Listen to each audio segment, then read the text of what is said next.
Good morning to all of you. First of all, I would like to thank ETCFO and Mr. Pete to have organized this conference. And why it is very, I consider it my privilege, because I don't know how many of you will agree, but at least I consider myself, one of you, because, I was one of you, because, the Finance Secretary of Government of India, if you consider the government as a big entity, the Finance Secretary is also a CFO of the Government of India, right? So when I talk to you, when I interact with you, I do understand, what you all go through at the, in your corporate working. The CFO's conference here, particularly if this is being organized at a very critical time. And Mr. Pete has already mentioned in his introductory address that how India is at a very turning point. You all are aware that, there is something, in any growth of the history of the growth of any country, there is an inflection point. And, personally, I have no doubt, because, I have worked in this, with this government, particularly in all of the major initiatives during the last 7, 8, 10 years. And I have absolutely no doubt that what we are going through is a kind of an inflection, the zone of our historical growth curve. Why it is so? Why do I think like this? Just imagine that all of us, imagine about, 10, 15 years back, take anything, your daily life. You wanted to open a bank account. You wanted to file your income tax return, or you wanted to file your, that time, the GST, service tax and, the various VAT regime. Imagine the kind of the process and the compliance burden. Mr. Pete also mentioned about that our regulations are progressive, but then the compliance are very burdensome. So just imagine what was the state of affairs. Now, in just a very short period of time, in 7, 8 years, what has happened is that some very fundamental changes have happened. And this is a big digital public infrastructure, have come in. What are they? Of course, you are familiar with the digital public infrastructure was Aadhaar. Because, when you have an identity not only a non-duplicable identity, but it is also an online identity. And at least, I do not know any place in this world of this size, any country of this size, who has given a very unique biometric-based identity, not only a biometric-based unique identity, but also an online identity. Today, you can file your income tax return using your Aadhaar. You can sign your income tax return using your Aadhaar. Just imagine that our total population of India is about 140 crores. And then there are 50 crore PAN holders. Now imagine, and then every year about 7 to 8 crore people file income tax returns. So 7 to 8 crore people don't require a digital signature, because just imagine that if we had asked that you can file your income tax return and then you needed a digital signature. I mean, of course, we wouldn't have reached that stage. Similarly, if you have to open a bank account, or if you have to open a demat account, or if you have to open a mutual fund portfolio, all these things can be done online. And have you ever wondered that how you are able to open a completely online without any physical interface? Is because of the digital identity, then your digital KYC, your digital signing. Many things have happened. So these are the basic building blocks that were there. Then the next set of reforms came, which were built over this basic fundamental thing, was UPI, for example. Now imagine that you can send your money, you can buy 5 rupees, 10 rupees, 15 rupees, your vegetable, and then street vendors, everything. So just see the kind of empowerment that has happened. I remember that about 10 years back, we used to talk about the financial inclusion. A lot of conferences also used to be organized and saying, how do we promote financial inclusion, and then the people don't have bank account, open a bank account, and so and so. Today, practically every adult has a bank account. I mean, you can rest assured these are the confirmed numbers. And why I am saying this, that in terms of total number of bank accounts in the country will be more than 120 crores or so. But so far as the unique bank accounts are concerned, like 1%, about 75 crore Aadhaar numbers are actually uniquely linked to the bank account. So at least, it proves that 75 crore people have their bank account linked to Aadhaar number, and if they are linked to the Aadhaar number and their mobile number, then they can actually do an UPI transaction. They can send money, they can receive money, and that is the basis of UPI. I mean, just see the phenomenal growth of UPI. UPI was launched not in somewhere around 2000 or something like that. In 2016, I still remember that, first month, when we crossed transaction of maybe 1 lakh, 2 lakh, we were very excited. But then, the last month, the total number of transactions in a month was 1,000 crores, number of UPI transactions. And if you consider the total number of adult population is about 9,500 crores. So imagine that every adult is doing 10 UPI transactions every month. The total volume of the transaction in terms of monetary value in 1 month was 15 lakh crores. And the 15 lakh crore, I will give you the some kind of a context that you can understand. Our total budget of Government of India's size is about 35-40 lakh crores. The total GDP is about 3 trillion, is about 260 lakh crores. Now, 15 lakh crore, is getting transacted on this platform today, and there again it's unparalleled. This system, I mean, you all must be traveling abroad and everywhere, right? And there, you need to have a credit card and, many things, the POS device and so and so.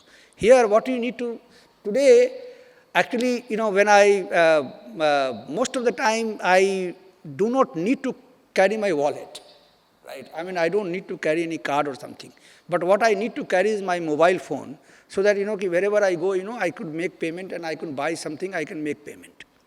So that is the stage, and just see the financial empowerment. Forget about the inclusion. Now we have gone one step above, financial empowerment. And empowerment in the sense that, a vegetable vendor, a lady on the street is able to sell vegetables and receive directly into the bank account. So what is this happening today? So this is actually a formalization which is happening. And that is something, when Mr. Pethe mentioned that, this India is in the bright star and all rating agencies are giving a thumbs up to India, this is the reason that, look, if a country of 140 crore, if that is getting formalized, and at this pace, they imagine the kind of growth. And if you can see the impact of this, there's some figures, like, the number of demat accounts in 2018-19 in India is to be 4 crores. Because, you all will be interested, because you are the CFO, many of your own companies may be listed.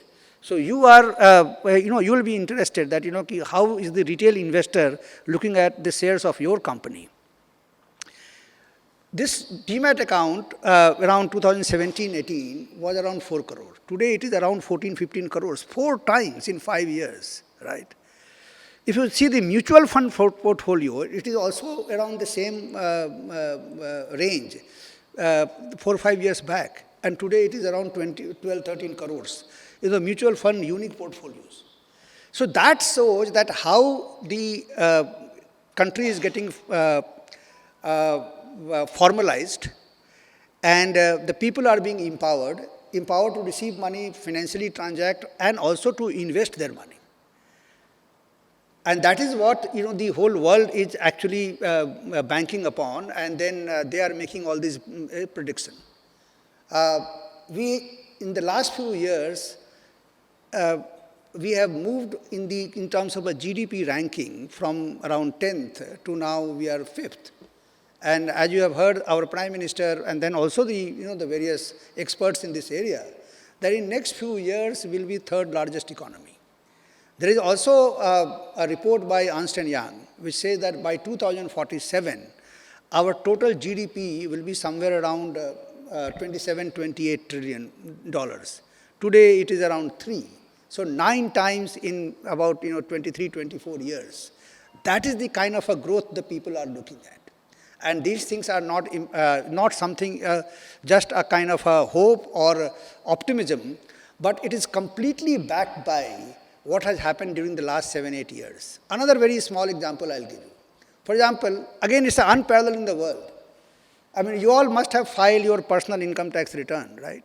And just see, all your data, all your dividends, and then your interest, all your mutual fund transactions, your property sale, purchase, many of those important transactions already get reported there. How has this happened? And tell me any system in the world. I mean, at least, I have not come across, because, I was also a revenue secretary and I was working on this. So that time we looked around and then the people say it doesn't happen anywhere in the world. Then we said that, look, in India, you have a very unique distinction that, there are many things we do and we do it in such a way that, actually it may not have any parallel in the world. And that way, we are kind of a path, we are the pioneer in those areas. To just imagine, and then the people are able to file completely online returns. GST, for example. Now the GST is so complicated because, particularly because of our federal structure, where the states as well as the center both have their rights.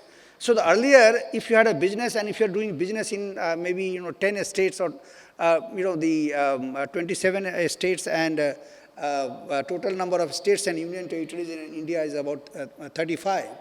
So in 35 states and union territories, you will have to file a different returns and so on and so. Today you can file all your returns at one place, right? And that is completely online. Your registration is online. Everything is online. Of course, there are certain things which will require to be improved. But many times when we do actually a comparison, then we compare only with the present. But what we have to see that what was the situation 7, 8 years back.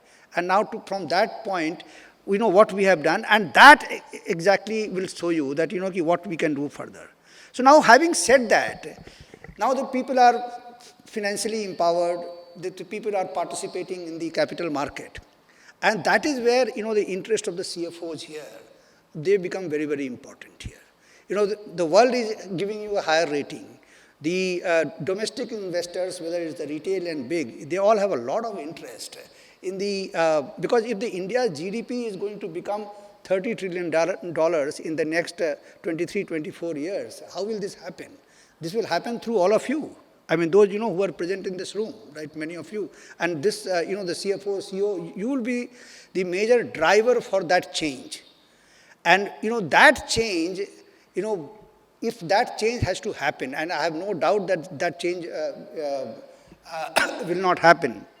So that change will happen, and that is where you will have a very, very major role. Now, coming to this, at the same time, as a CFO, you have a very, very big role to play in this entire journey. As a CFO, of course, you are involved in the finance of the company, the strategy, and so and so. But there is also another important aspect, that is the governance.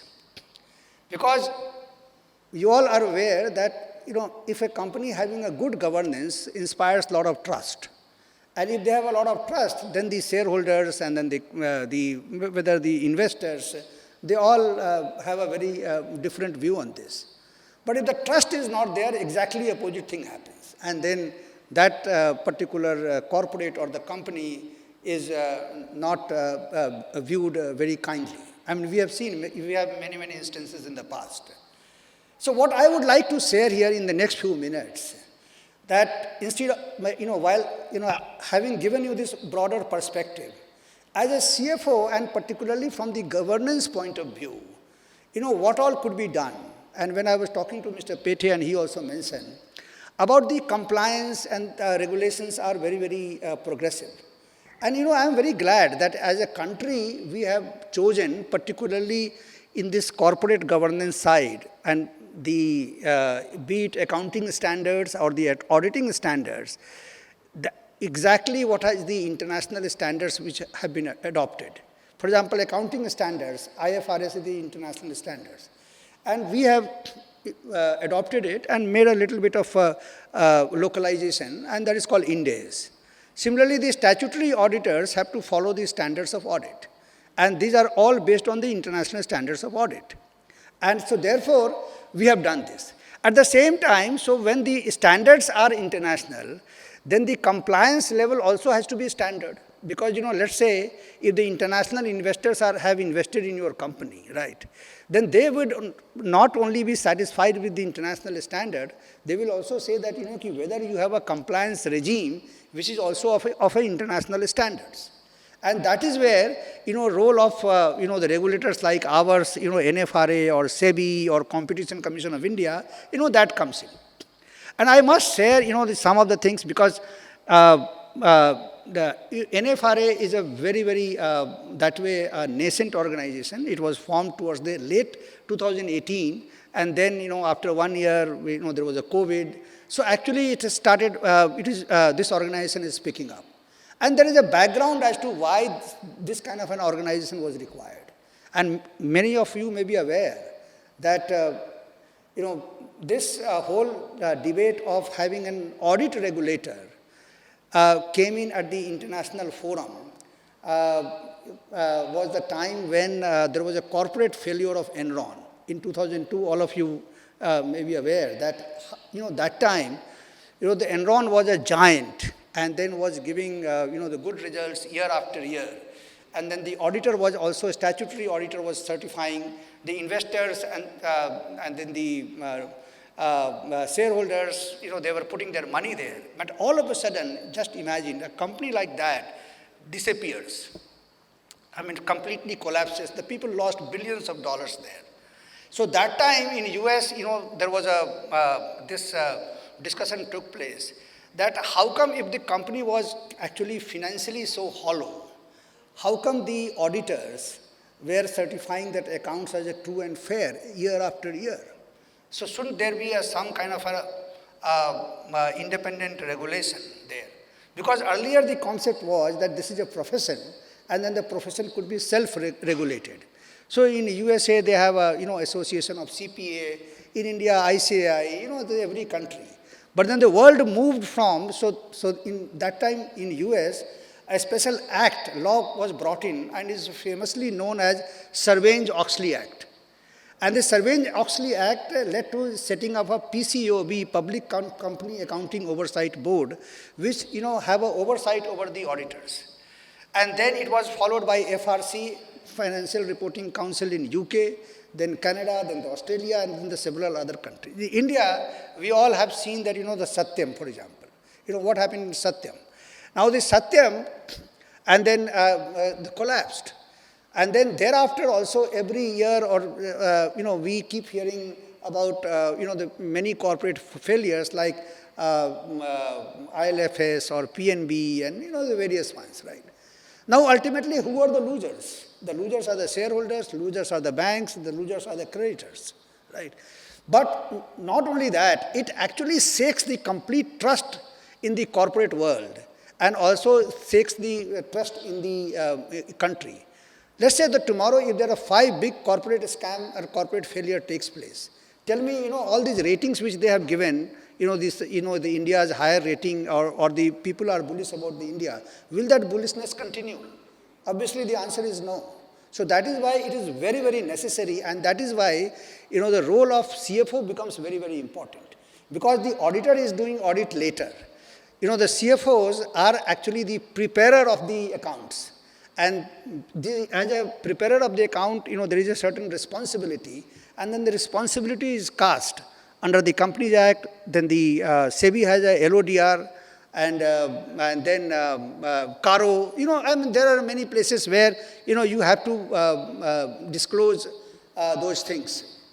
So that becomes very, very important as a CFO.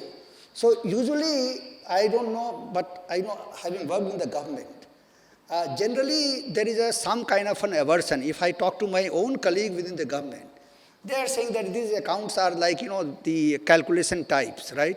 These are not very important. And then as a finance secretary or as the CFO, we should be looking at the strategy and so and so.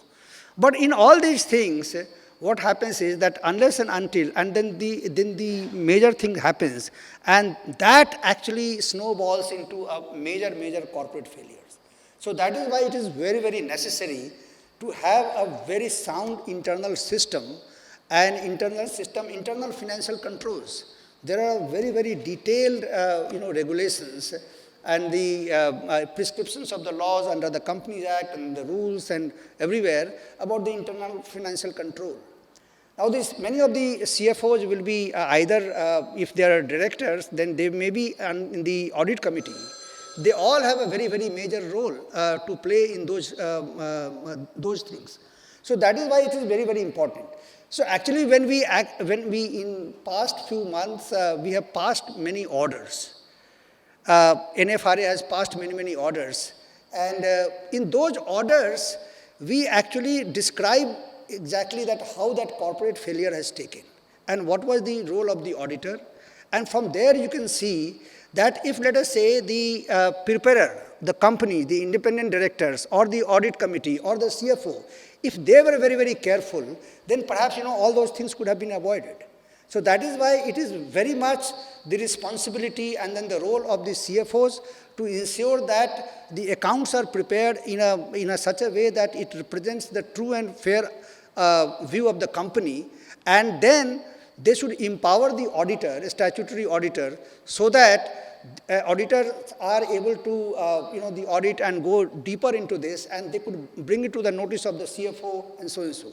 Because many times the auditor tells us that, when we start asking questions, then the management and then the directors, they say that, the other auditor was not asking earlier. Why are you asking too many questions?